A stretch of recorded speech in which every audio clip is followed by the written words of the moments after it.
The ghost that has been seen more often than any other entity here is called the White Lady. The White Lady never speaks.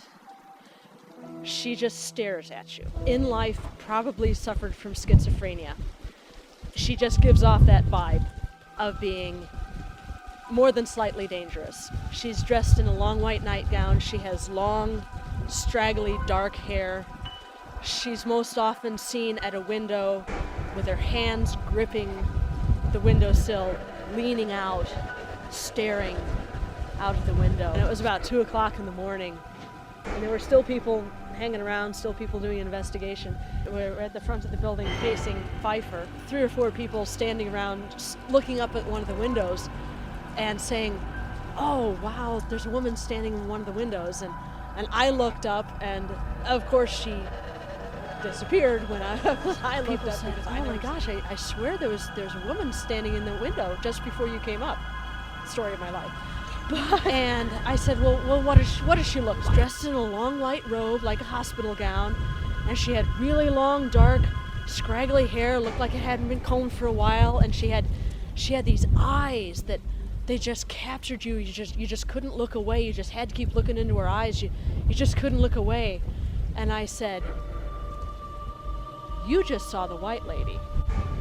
And I said, "Come here, come with me." And I took her to see Trish. I said, "Oh my gosh, this lady here just saw the White Lady." People were looking down the hallway and saw the White Lady standing there. And they said, "All right, we see you.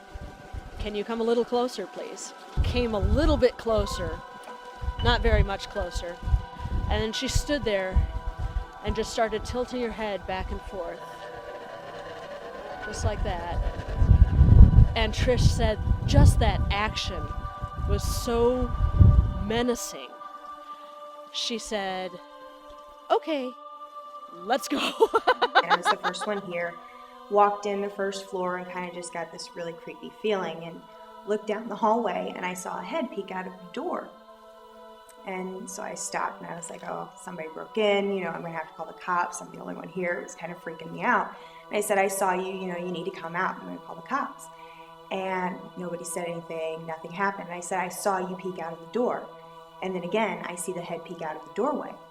And I said, "Okay, I saw you have, 5 seconds to come out of that room or I'm calling the cops." Pulled out my phone, and all of a sudden I see this lady in a white nightgown with black stringy hair walk from one side of the hallway to the other side. And I could see the door behind her at the end of the hall. I could see it through her.